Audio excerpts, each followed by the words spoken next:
if you can call it more of a lesson than a message, because as I look in here, God doesn't ask anything from us, doesn't tell us anything to do. This is basically prophecy. And so basically what we're going to be learning about is prophecy. There's no challenge for us here except to believe what the Bible says about it. So this book of Daniel naturally divides itself into two parts. Chapters 1 through 6 describe God's providence in history. And then in chapters 7 through 12 describe God's providence in Israel's history. And so simply put, these two parts here describe the personal history of Daniel and the prophetic history of Israel. Now, these last chapters have been called the Little Revelation because you cannot understand these in the way that we want to without the book of Revelation. So this second part of Daniel contains 4 visions that we're going to see. The vision of the 4 beasts are going to be in this chapter, chapter 7. And then there'll be the vision of the ram and the goat. That will be in chapter 8. And then you will have the vision of the 70 weeks. That will be in chapter 9. And then you will have the vision of the times of the end, and that will be from chapter 10 through the end of the book in chapter 12. So in this section, God reveals to Daniel many things about his purpose, his plan for regarding the nation of Israel. And so God has told us that there's going to be a kingdom coming for this nation. But there's a lot of things that must happen until that happens. Now, when we read through this, some of you may notice a similarity between this chapter and Daniel chapter 2. In fact, let me read a little bit more here and you'll get the idea. Verse number 2, it says, Daniel spake and said, I saw in my vision by night, and behold, the 4 winds of the heaven strove upon this great sea. And 4 great beasts came up from the sea, diverse one from another. And the first was like a lion, and had eagle's wings. And I beheld till the wings thereof were plucked, and it was lifted up from the earth, and made stand upon the feet as a man, and the man's heart was given to it. And I behold another beast, a second like to a bear, and it raised up itself on one side, and it had 3 ribs in its mouth between the teeth of it. And they said thus unto it, Arise, devour much flesh. After this I beheld, and lo, another like a leopard, which had upon the back of the 4 wings of the fowl of the beast, and also had 4 heads, and dominion was given to it. And after this I saw in the night visions, and behold, a 4th beast, dreadful and terrible, and strong exceedingly, and it had great iron teeth. It devoured and brake in pieces, and stamped the residue with the feet of it, and it was diverse from all the beasts that were before it, and it had 10 horns. And I considered the horns, and behold, there came up among them another little horn, before whom there were 3 of the first horns plucked up by the roots. And behold, in the horns, in this horn were eyes like the eyes of a man, and a mouth speaking great things. So again, you look at these, and you might see a similarity back in chapter 2. Both chapters are symbolic of the kingdom followed of a kingdom followed by the kingdom of the Messiah. Both show a progressive inferiority of the kingdoms, and both show a duality of the second kingdom that he talks about here. That has 2 parts in it. Both show a 10-fold division of the 4th kingdom. And the same interpretation is made of the 10 horns and the 10 toes, which are destroyed by the Messiah's kingdom. But there is a big difference in these chapters, because, and perhaps more than one, but in chapter 7, we are introduced to the little horn. And he is the key person of the 4th kingdom. In fact, I believe, which would be a confederation of 10 nations, whoever they might be. And he is the key person about that. And in fact, he in and of himself will become great and powerful. We know him as the man of sin, the Antichrist, the coming prince, the coming world leader, who will also deceive the whole world and be empowered by Satan. In chapter 7, Daniel gives us a few clues about how he will come to power. And he won't come with a lot of majesty and pompery and the greatness of other kingdoms. He's going to arise as a little horn. And he will quickly, though, affect the balance of power in the 10-nation confederacy and will eventually become the leader of the whole world. That's the little horn that Daniel is talking about. So let's look at the vision and how Daniel describes it again in verse 1. I want us to see first the date of it. In the first year of Belshazzar, king of Babylon, Daniel had a dream and visions upon his head and upon his bed. Then he went and wrote the dream and told them some of the matters. So this is during the first year of Belshazzar. Remember, back in chapter 5, it was Belshazzar that had the handwriting on the wall and his kingdom was taken from him. So this is written before that actually happened. And this would have been around 550 BC. When Belshazzar then became the co-regent, if you remember, with his father, Nabonidus. Now the details of the vision, in verse number 2, it says, "And Daniel spake, and I saw in my vision by night, and behold, the four winds of the heaven strove upon the great sea." Now there's a lot of variation as I read through this to views of who these four beasts are. Okay, we read about the four beasts. The Bible described them. Most people, most commentators believe this is Babylon, Medo-Persia, Greece, and Rome. But I personally have a problem with that, if that doesn't surprise you, because I have to look at verse 12 with me.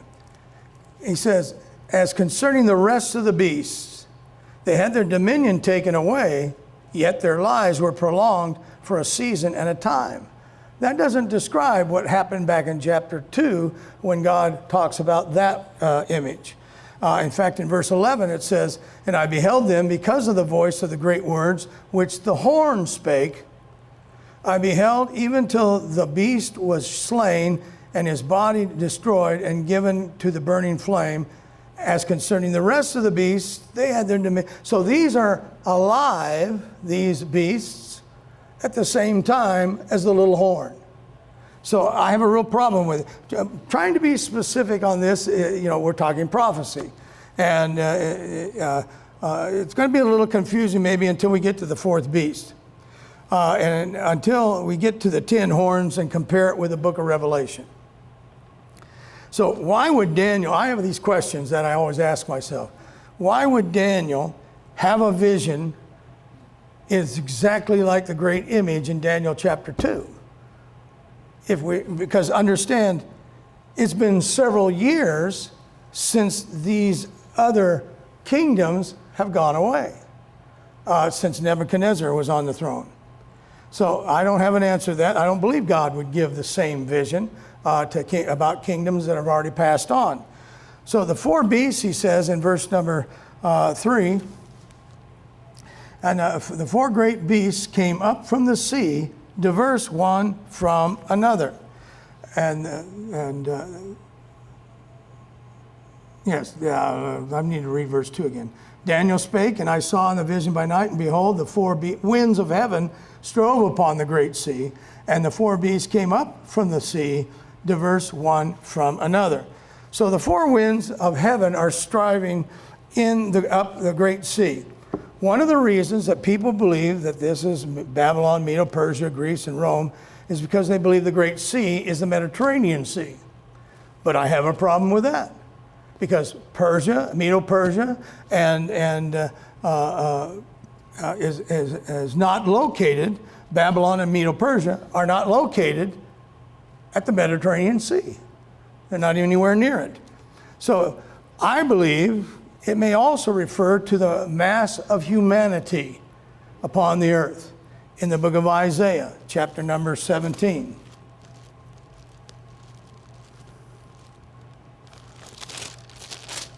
Isaiah 17, in verse number 12.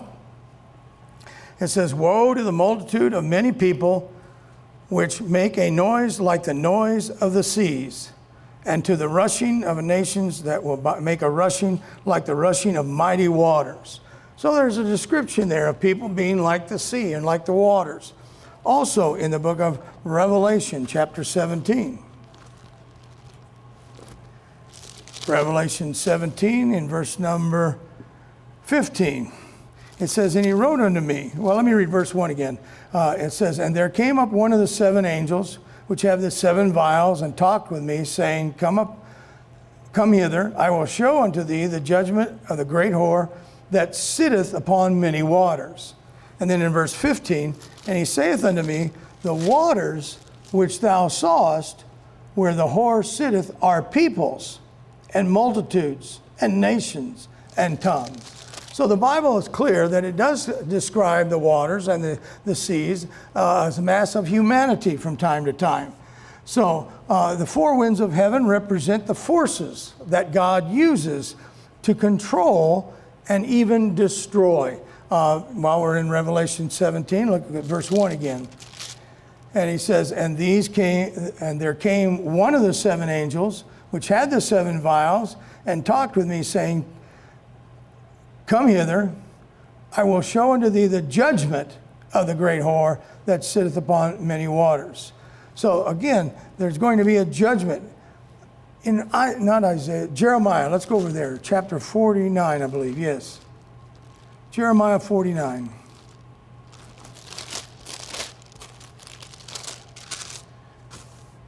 And verse number, I gotta get in the right chapter here, 49, there's 36. There it is.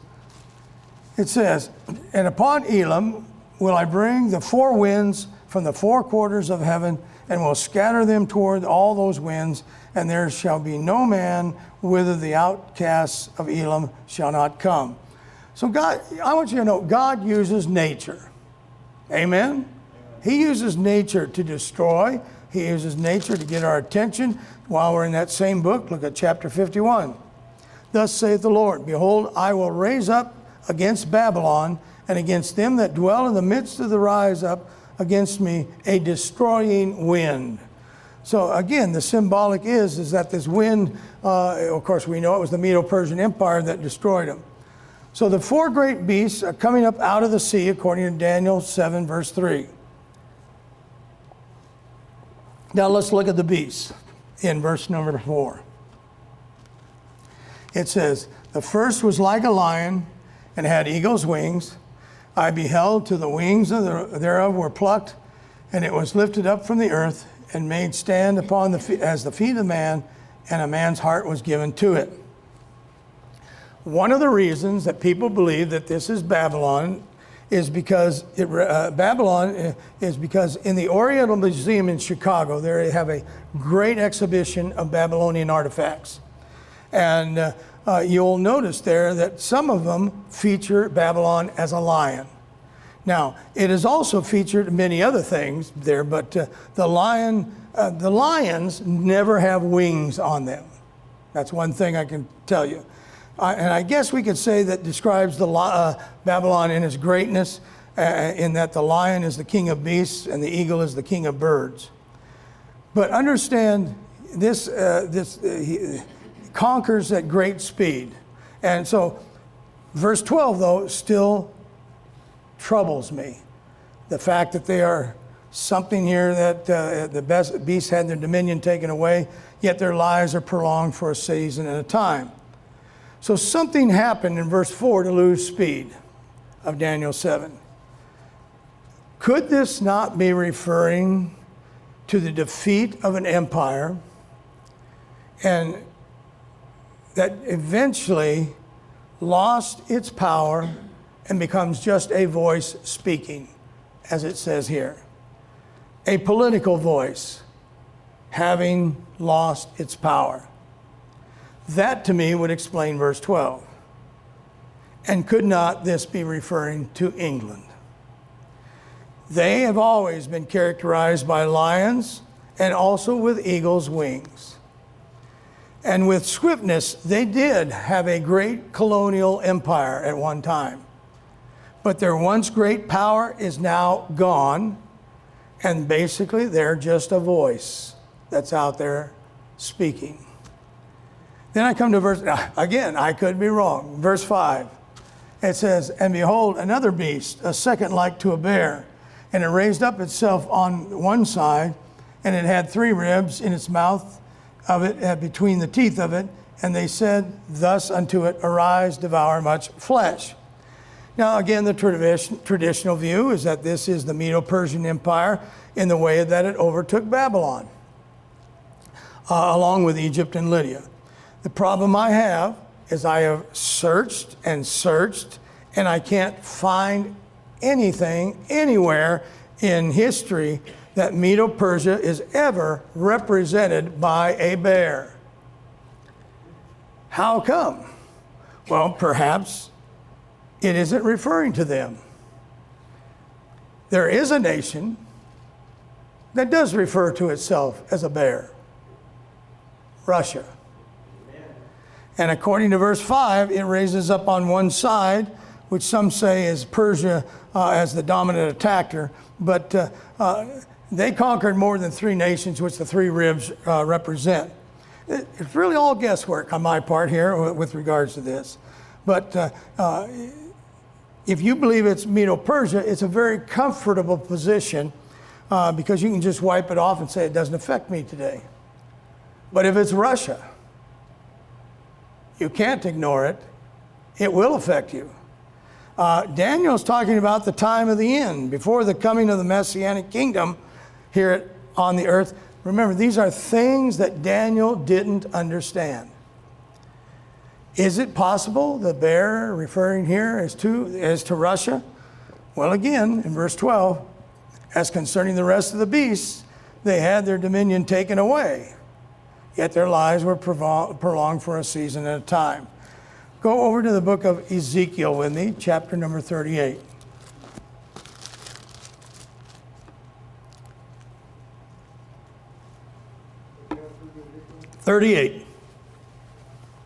Chapter 38, I'm going to begin reading in verse number 3. And thus saith the Lord God, behold, I am against thee, O Gog, and chief princes of Meshach and Tubal. And I will turn thee back and put hooks into thy jaws, and I will bring thee forth, and all thine army, horses and horsemen, and all them that clothe with all sorts of armor, even a great company, and with bucklers and shields, all of them handling swords. Persia, Ethiopia, Libya, with them, that's the 3, all of them with shield and helmet. So understand, Gog is referring to Russia. Everybody agrees to that, and that I can see. So the point is God is going to use Russia as a nation, as a force, to come against the nation of Israel. So am I sure this is what it's all talking about? No, I'm not sure. Pretty well convinced, but not sure. So because of, I just can't tell you what is the standard view based on the commentaries of others. I can't tell you that when it doesn't match up with what the Bible says about them. So that's why I'm doing it this way. So I don't know if I'm right or not. I just know that Daniel, like Daniel, they apply to the time of the end. That's what he's talking about.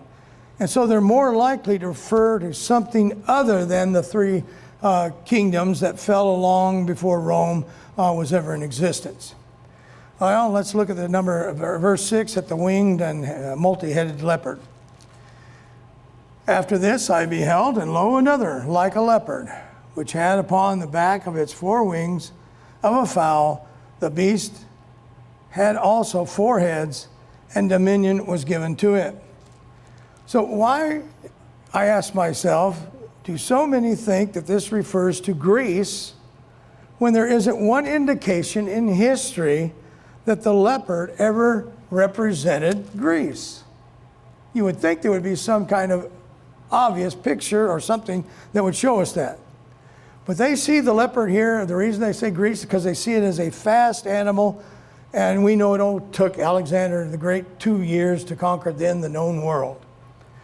The beast, though, here has 4 heads, which represent 4 empires, just like it does in the book of Revelation. And with the beast that had 7 heads, which represents 7 empires.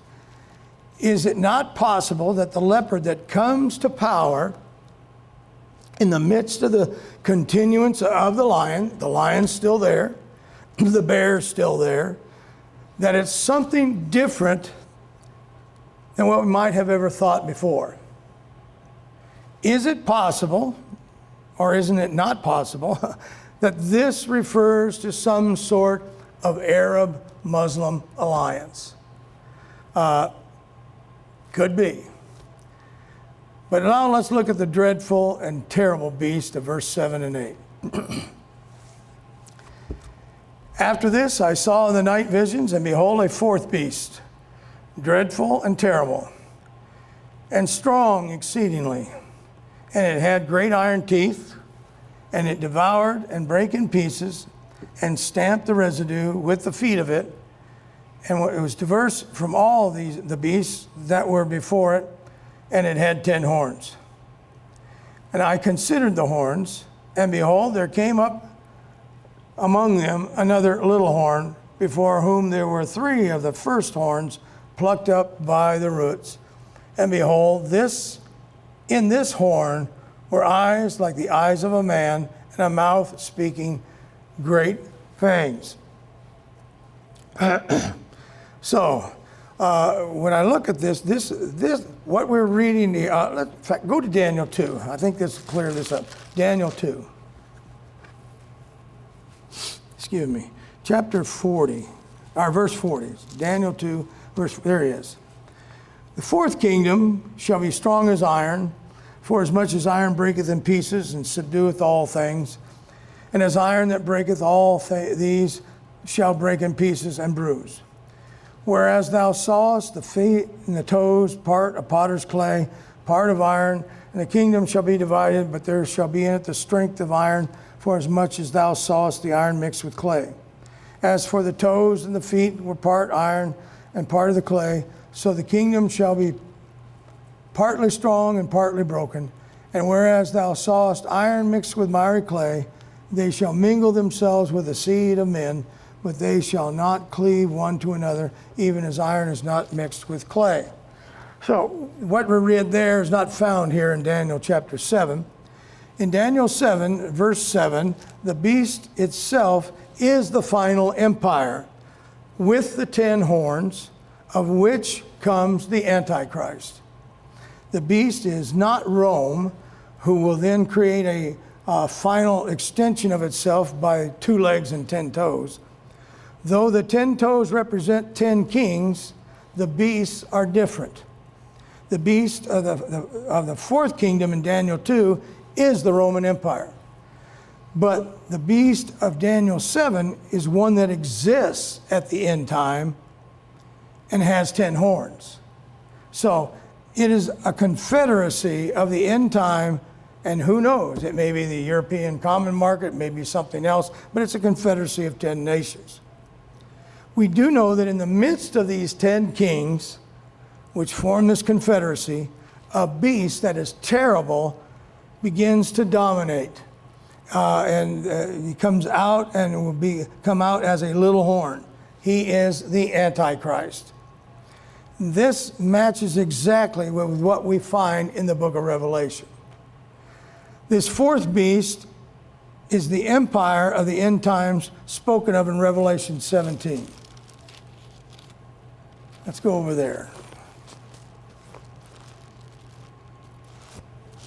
Revelation 17. In verse number 1, it says, There came one of the 7 angels, which had the 7 vials, and talked with me, saying unto me, Come hither, I will show unto thee the judgment of the great whore that sitteth upon many waters, with whom the kings of the earth have committed fornication, and the inhabitants of the earth have been made drunk with the wine of her fornication. So he carried me away in the spirit unto a wilderness, and I saw a woman sit upon a scarlet-covered beast, full of names of blasphemy, having 7 heads and 10 horns. In the prophetic picture of the end times, they use the word beast and heads to represent empires. And so, chapter 12 of Revelation.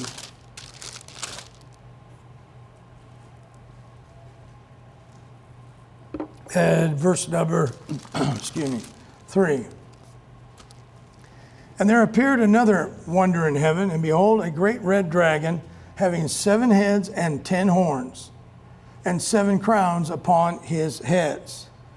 The dragon here is none other than Satan, according to verse 9. And the great dragon was cast out, that old serpent called the devil and Satan, which deceiveth the whole world, and was cast out into the earth, and his angels were cast out with him. Satan is the one behind this final world empire. And all the world empires, by the way, have all been influenced by him. Egypt, Assyria, Babylon, Medo-Persia, Greece, Rome, and the final world empire. 7 heads, 7 world empires. Through these empires, according to Revelation 12 here, Satan has been persecuting the nation of Israel through these nations. Chapter 13 of Revelation, verse 1. And I stood upon the sand of the sea, and I saw a beast rise up out of the sea, having 7 heads and 10 horns, and upon his horns 10 crowns, and upon his heads the name of blasphemy. And the beast which I saw was like unto a leopard. His feet were as the feet of a bear. His mouth is the mouth of a lion. The dragon gave him his power and his seat and great authority. And I saw one of his heads as it were wounded to death.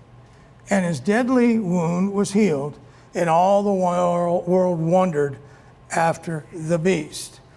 This final beast is like the ones talked about in Daniel chapter 7.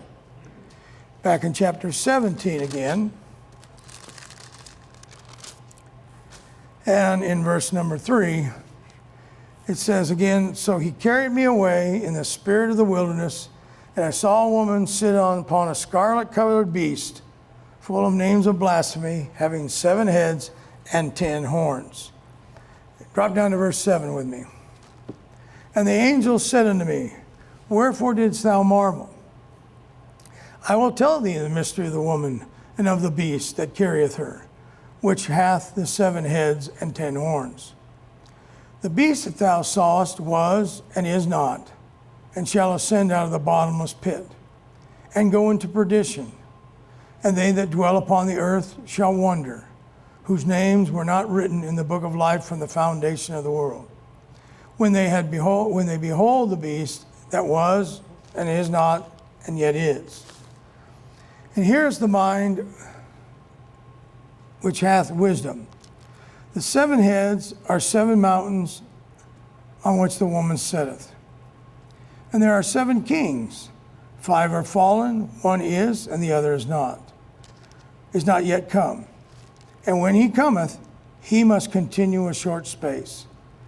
And the beast that was and is not, even he is the 8th, and is of the 7, and goeth into perdition. And the 10 horns which thou sawest are 10 kings, which have received no kingdom as yet, but receive power as kings 1 hour with the beast. These have one mind, and shall give their power and strength unto the beast. These shall make war with the Lamb, and the Lamb shall overcome them, for he is Lord of lords and King of kings, and they that are with him are called and chosen and faithful. And he said unto me, the waters which thou sawest before the whore sitteth are peoples and multitudes and nations and tongues. And the 10 horns which thou sawest upon the beast, these shall hate the whore, and shall make her desolate and naked, and shall eat her flesh, and burn her with fire. For God hath put in their hearts to fulfill his will, and to agree, and give their kingdom unto the beast, until the words of God be fulfilled. And the woman which thou sawest is that great city, which reigneth over the kings of the earth. So again, heads number 6 is Rome. It receives a fatal wound, but comes back to life as a 10-nation confederacy. And a revived Roman Empire, we might call it, somewhere in the same location as the ancient Roman Empire. The fatal wound was to one of its heads, not one of its horns. When the 7th head that has the 10 horns in Revelation, let me repeat this. The 7th head that has the 10 horns in Revelation is the 4th beast with 10 horns in Daniel. Did you catch it? I hope you caught it. And out of those horns will arise the 8th world empire, the Antichrist. And it is that will quickly pluck up 3, and it is he. You have to come back next week to get that. All right, we'll stop there. I normally don't do this, but questions? Hearing none, let's all rise.